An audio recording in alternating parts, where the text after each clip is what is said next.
Assalamualaikum warahmatullahi wabarakatuh. Perkenalkan, nama saya Hari Sabtono dari Prodi Manajemen. Di sini saya akan mempresentasikan tugas UTS mata kuliah Etika Bisnis. Pendahuluan. Etika bisnis adalah bagian dari filsafat. Secara garis besar, pengertian filsafat, etika, dan etika bisnis berhubungan erat satu sama lain. Filsafat dalam arti luas adalah suatu usaha sistematis untuk memahami pengalaman manusia secara pribadi dan kolektif atau kelompok. Sasaran dan ruang lingkup etika bisnis. Setelah melihat penting dan relevansi etika bisnis, ada baiknya kita tinjau lebih dahulu apa saja sasaran dan lingkup etika bisnis. Ada 3 sasaran dan ruang lingkup pokok etika bisnis, yaitu etika bisnis sebagai etika profesi, membahas berbagai prinsip, kondisi, dan masalah yang terkait dengan praktek bisnis yang etis. Sasaran dan ruang lingkup etika bisnis. Setelah melihat penting dan relevansi etika bisnis, ada baiknya jika kita lihat lebih lanjut apa saja sasaran ruang lingkup etika bisnis.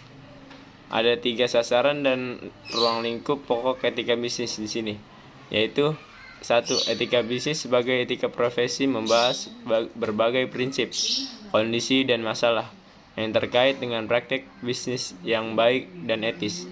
Dengan kata lain, etika bisnis pertama-tama bertujuan untuk menghimbau para pelaku bisnis untuk menjalankan bisnis secara baik dan etis. 2.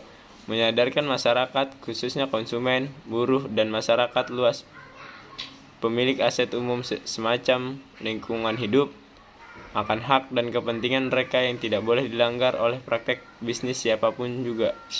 Pada tingkat ini, etika bisnis berfungsi untuk menggugah masyarakat untuk bertindak, menuntut para pelaku bisnis untuk berbisnis secara baik demi terjaminnya hak dan kepentingan masyarakat tersebut.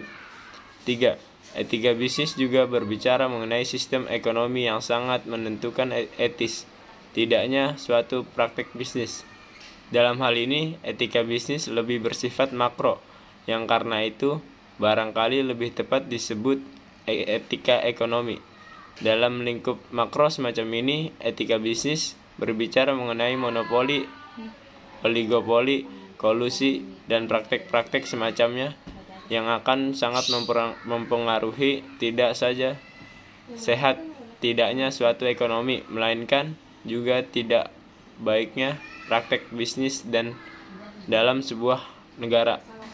Teori-teori etika bisnis. Secara garis besar, teori etika bisnis dibagi menjadi 3, yaitu 1. Utilitarianisme, berasal dari bahasa Latin, yakni utilis, artinya bermanfaat. Teori ini menjelaskan jika sebuah perbuatan bisa dikatakan baik jika membawa manfaat untuk seluruh masyarakat. Utilitarisme ini juga sering disebut teori teleologis. Teori ini mengatakan jika kualitas etis bisa didapatkan dari tercapainya tujuan. 2. Deontologi, berasal dari bahasa Yunani, yakni deon, berarti kewajiban. Hal ini berarti jika baik buruknya suatu perbuatan didasarkan pada kewajiban. Perbuatan tidak selalu menjadi baik hanya karena hasilnya baik, melainkan karena sebuah kewajiban yang harus dilakukan. 3. Teori hak. Jenis teori ini mengakar pada deontologi. Hak menyangkut martabat manusia, sehingga manusia maupun tidak boleh dikorbankan untuk mencapai tujuan.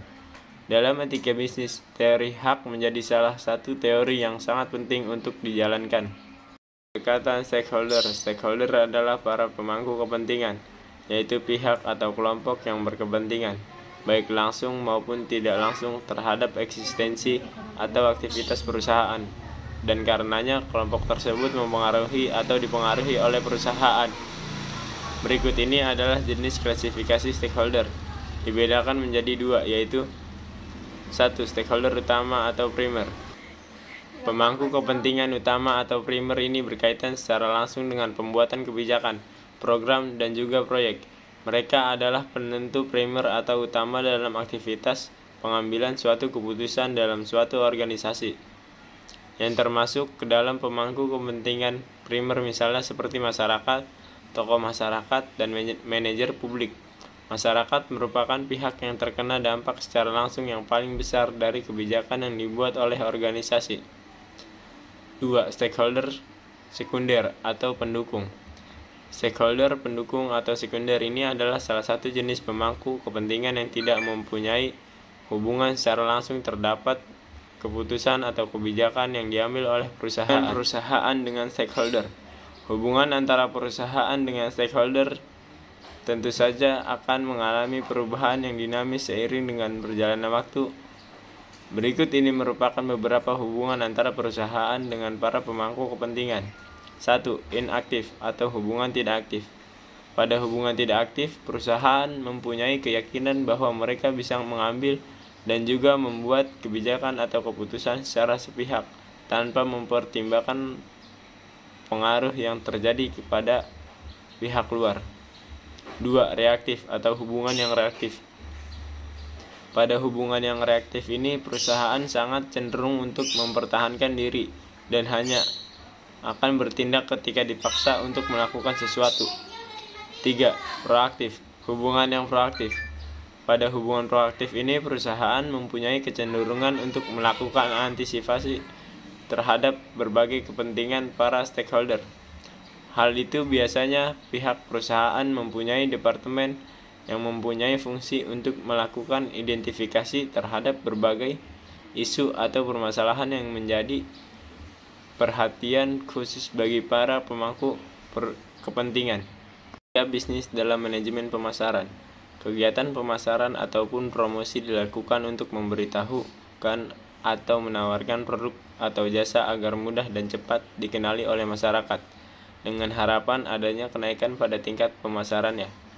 Pengenalan produk di sini sangat diperlukan untuk dapat membuat barang yang diproduksi menjadi diketahui oleh publik dalam memasarkan atau mempromosikan produk atau jasa tersebut.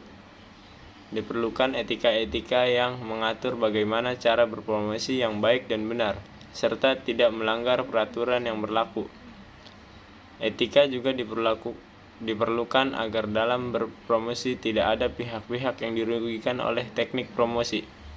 Beberapa hal yang masih diperhatikan memasarkan atau mempromosikan suatu produk. 1. Mampu mengendalikan diri sendiri untuk tidak memperoleh apapun dan dari siapapun serta dalam bentuk apapun. 2. Mempunyai tanggung jawab sosial terhadap masyarakat. 3. Tetap mempertahankan jati diri agar tetap tidak tergiur oleh hal-hal yang dapat merugikan pihak terkait. 4. Menciptakan persaingan yang sehat dengan dapat menjalin kerjasama antar pelaku bisnis.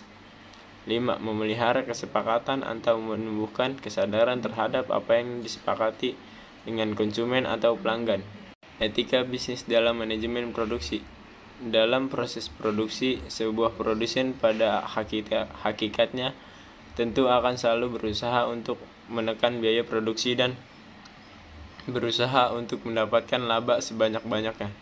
Dalam upaya produsen untuk memperoleh keuntungan, pasti mereka akan melakukan banyak hal untuk memperolehnya, termasuk mereka bisa melakukan hal-hal yang mengancam keselamatan konsumen.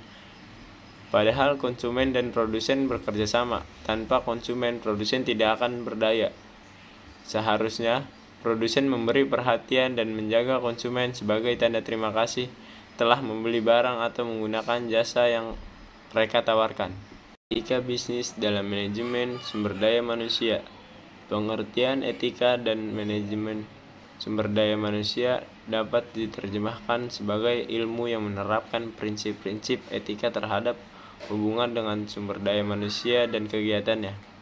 Dalam hal ini dapat diperjelas bahwasanya etika dan manajemen sumber daya manusia memiliki kaitan yang erat dalam mencapai sebuah tujuan organisasi. Etika utilitarisme. Utilitarisme adalah suatu teori dari segi etika normatif yang menyatakan bahwa suatu tindakan yang patut adalah yang memaksimalkan penggunaan atau utility. biasanya didefinisikan sebagai memaksimalkan kebahagiaan dan mengurangi penderitaan. Utilitarisme berasal dari kata Latin utilis, yang berarti berguna, bermanfaat, berfaedah, atau menguntungkan. Kesimpulan dari pembahasan di atas dapat disimpulkan bahwa etika diperlukan dalam kegiatan etika bisnis. Etika adalah seperangkat prinsip-prinsip dan nilai-nilai yang menegaskan tentang benar dan salah. Sedangkan produksi adalah suatu kegiatan menambah nilai guna barang dengan menggunakan sumber daya yang ada.